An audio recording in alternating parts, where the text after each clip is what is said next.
Disaster response burnout is a part of storm recovery not often talked about. The task of rebuilding can tax survivors' mental health and morale. Reporter Kristen Crowley takes us to a city that adapted and is now thriving after one of the most destructive U.S. tornadoes of this century.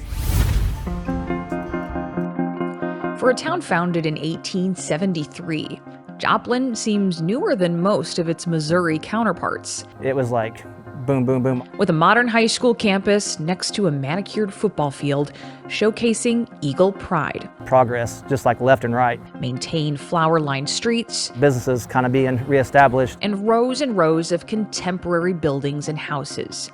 But among them starts to appear a visual reminder of the day that changed everything in Joplin. Your trampoline and your swing set was right here. This is more than an empty lot for the Stout family. I think you spent the most time rolling down that hill, though. This is a place that brings back the memories of when their lives were torn apart. That's where Mom's car ended up on top of. Their home once stood here until May 22nd, 2011, when Joplin was hit by an EF5 tornado. The sirens started in true Midwest fashion. My husband went outside to go look to see what he could see. So I yelled at Shane to come inside, and I told him I wanted to drag the mattress off of our son's bed. He rolled his eyes at me because we've never, ever did anything like that. Under that mattress, the family took cover in a hallway. Instantly ripped the roof off of our house. What was going through your head when you saw the roof peel away? Honestly, I thought we were going to die. 161 people were killed, 8,000 buildings damaged. And I just remember looking up at one point and just seeing him kind of get sucked up. I was screaming at the top of my lungs, and he was trying to hold the mattress down on all of us. When the tornado passed, it was just mass chaos. Their home looked like this, but they were safe. That was my main prayer anyway, was just a protection, like I say, for the family. Today, it's hard to tell disaster ever struck, but the signs are there. Here at Cunningham Park, you'll find memorials of that day, not just reminding people what was lost, but what was found: strength, resilience, and the power of the human spirit. There's a 38-segment water wall symbolizing the minutes the tornado was on the ground. These black frame sculptures invoking feelings of what's now missing from Joplin. And this monument that solely reads hope. A simple word that can be a great place for a new beginning. How does it feel being back?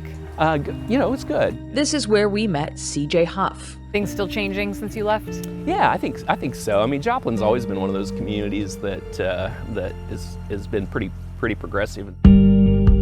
He took us on a tour of his former life. This is the new Irving Elementary School. Irving was destroyed by the tornado. So one of these streets, I'm trying to remember, these are all pretty much new homes. If they're not a new home, they're a new roof. Let's take a left and go straight through that stoplight. This one right here? With every turn, it was a mess. Reminders of lessons the former educator learned from this tragedy. This is where the old high school would have sat. Huff was the superintendent of Joplin schools. Did you know anybody, any children who passed? Yeah.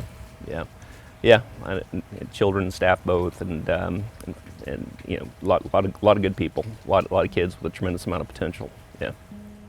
It was graduation day when the springtime tornado hit. I was hearing from a lot of staff members and community members, will we ever be able to open school again? Despite several schools being destroyed, Huff and his team set an ambitious goal: reopen for the planned fall start date in August. We got it done. After you got the schools open on time, did you think that the worst was behind you?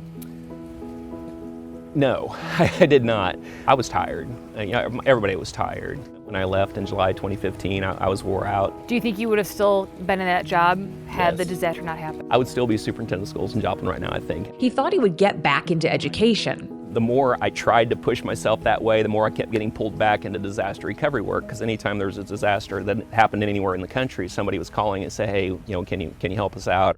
Huff answered that call, So I do a lot of coaching for school leaders that have been through disasters and community leaders too. becoming an advisor to numerous recovery responses from Hurricane Harvey to the Lahaina wildfire. Trying to support leaders to help them continue to do the job that they love so that they don't have the same experience that I did.